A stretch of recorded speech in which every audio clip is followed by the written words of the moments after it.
Assalaamu calaykum waraxmatullaahi wabarakaatu. Kabajamtoota fi daawwattoota hordoftoota YouTube chaanaalaa Haliimaa Oruutuu jalatti argamtan welcome shama harka fuunee hordoftoota kiyya. Nagaya faraxni rabbii kadhuma hin qabne isin bira haa jiraatu. Hunda keessanuu alaaf keessa xiqqaa guddaa osoo hin jenne nageenyi kiyya isin akka qabu isiniin jedha baga jiraattanii. Egaa hordoftoota kiyya Rabbiin obboleeyyan keenya qasuu darbiyaa hidhaa keessatti rakkataa jiran, dararamaa jiran, dhibee hamaa saaxilamaa jiran. Inna lillahi wa inna ilaihi raaji'uun. Samoonuma kana ijoollee meeqatu dhabame. Inna lillahi wa inna ilaihi raaji'uun. Rabbiin rahmataa godhu qaata du'aayii kadhannaa qaata dubbanna. Kana manifanne rahmaani ilmi namaa nama hifata. Rabbummaan isinii haa birmatu yaa obboleeyyan kiyya. Waan goonu dhabnee gubanne rakkoo isin keessa jirtanillee ima beeyna ima agarrallee. Namni duraan ima hidhama akka baranaa kana namni ture akkanatti cittaayee dhibamee dararbee hin jiru. Kana maraattuu fi nama kennaa qabanidha akkana nama kenna kana godhani. Rabbummaan isinii haa birmatu. Wallaahi rabbummaan ga'ee haa jedhu. Rabbummaan ga'ee haa jedhu rakkoota isin keessa jirtan kana. Rabbummaan rahmata godhee musababaa godhee isinii musababaa godhee mana san keessa gadi isin haa baasu biyyatti isin haa galchu. Rabbiin nagaan biyyatti isin haa galchu. Garaan keenya gubate waan isinii goonu dhabne. Inshaallah ammallee rabbii keenyarra abdiin kutannu. Du'aayii isinii goona inshaallah. Rabbiin hin tura malee gaafa tokko nama milkeessuun isaa nafu. Inshaallah rabbiin rakkoo teessan tana akka Nabi Allah Yunus rakkoo cinqii keessaa dukkana garaa qurxummii dukkana baharaa dukkana halkanii kana keessaa baase ishiinillee rabbiin rakkoo kana keessa daddafe furmaata isinii haa godhu. Rabbiin daddafetti biyya keessan isin haa galchu.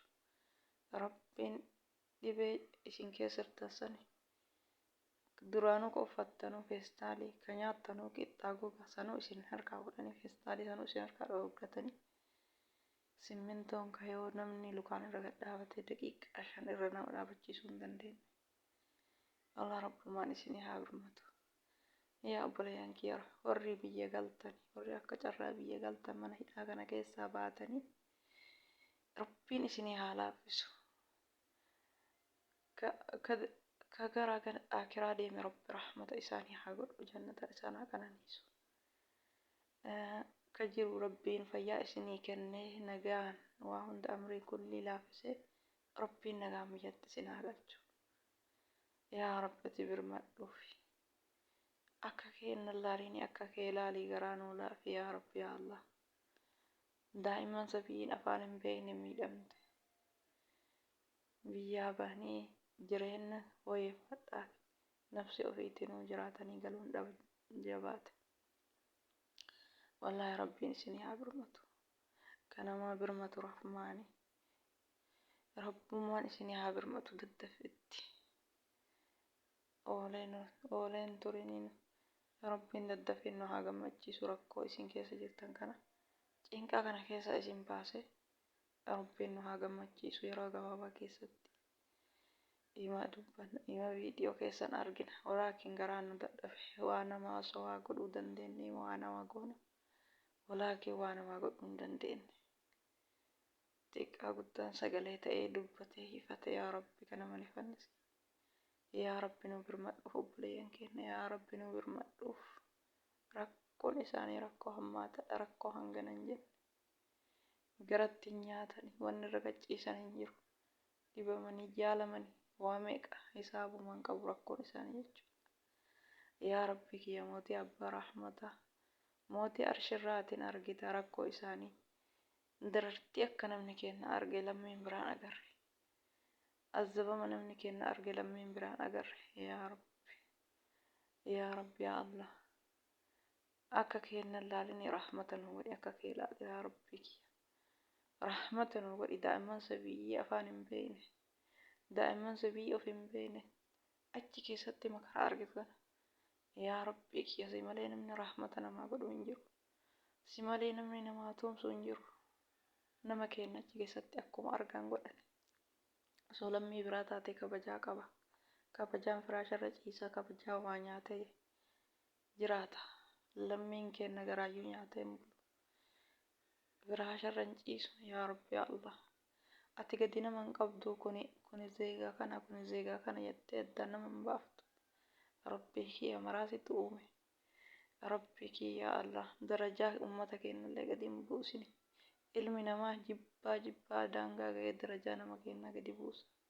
Ka darajaa namaa gadi hin buufne kan namni hunduu si biratti wal qixa yoo nama imaana wal caale malee sodaa rabbiitiin wal caale malee namni hundi isaatu rabbi biratti tokko. Namni sodaa rabbii qabu namni imaana qabu yaa rabbi yaa Allah maraasimatu uume. Yaa rabbi darajaa nama keenyaa ol fuudhi. Yaa rabbi rakkoo nama keenyaa kana yaa rabbi nu birmadhu. يا حي يا قيوم برحمتك يا أستغفر. يا حي يا قيوم برحمتك يا أستغفر. يا رب تنبر مدو في جولتنا. يا ربي يا ساعتين كن ساعتي سديتي. يا ربي هلكن كيسا ساعتي سديتي. يا ربي يا ستي أبيتي. ركو جولتنا كنا غرانو دبي غرانو غوبتي قاتا بونا قاتا دبنا. دبني هما نرجني فرماتا نما قلسي يا رب تنبر مدو. يا رب أتنو برمدو. يا رب سيرتنا وادو غمچو بليوان كينا يا رب ناغرسيس. غمچو بليوان كينا ددفتنا اغرسيس. يا رب نملكس يا رب نملكس يا رب نملكس. اللهم آمين يا رب العالمين. اللهم آمين يا رب العالمين. اللهم آمين يا رب العالمين. يا رب غمچو إسان ركوسان كيسا باني هند إساني توسونف. كبيانا ما كيسا هدا كيسا درارما جروف كلين إساتو. tokkochi isaanii osoo nafne yaa rabbi rakkoosan keessaa bayanii gara biyya ofiitti galanii gammadanii jiraachuu yaa rabbi yaa Allah. Yaa obboleeyyan kiyya horri galtanii biyya jirtan horri rabbiin isinii laafisee galtan biyya keessanitti rakkattanillee qaansiraa homa argitan dalagadhaa jiraadha. Yoo jireenya guddallee dhabdan waan garaa keessanitti nyaattanii bultanii dhabdan lammata biyya namaatitti hin deebina. Gabbaanii dalagannee gallaan duruma hafe biyya kana baharan deemnee dalagannaan duruma hafe amma azzabamuu malee hidhamuu malee rakkatuu malee dararamuu malee akki duraanii sun jiru. Biyyi namaa nama hifattee jirti. Biyyi hambaa nu hifattee jirti. Nu jibbitee jirti. Nama keenya duruu hin jaalattu. Namni keenya namni akka keenya jibbamu hin jiru. Kanaafuu yaa obboleeyyan kiyya warri galtan warri rabbiin isinii laafisee asii galtan lammata asitti hin deebina. Biyyuma keessanitti qabaattanillee dhabdanillee biyyuma keessanitti haga rabbiin lubbuu keessan kaa'e dalagadhaa jiraadhaa malee biyya namaa kana keessatti dhuftanii borullee asitti cittaa'u asitti rakkatu. Namni abbaasanii waa kana lammiin kun maaluma ta'e jedhee namnummaan namaa birmatu tokko hin jiru. Rabbiin horra amma hidhaa keessa jiru kan dararamaa jiru kan daddaffitti rabbiin nuuf haa birmatuuf daddaffitti rabbiin nuuf haa birmatuuf inshaallah yaa rabbi nu milkeessi yaa rabbi nu milkeessi. Allahumma amiin yaa rabbil aalamiin. Allahumma amiin yaa rabbi. Allahumma qbuula du'aati yaa rabbi yaa hayyu yaa qayyuum birahmatika yastaghfir. Yaa rabbi du'aayii kiyya naa qeebal. Yaa rabbi du'aayii kiyya naa qeebal. Obboleeyyan keenya kan du'aayii milkii gammachuu dhaga'ee gammachuu argu yaa rabbi na taasisan. Assalaamu alaikum warahmatullahi wabarakaatuh. Hordoftoota kiyya nagaan naaf tura. Hanga viidiyoo biraatti walitti deebinutti baay'ee.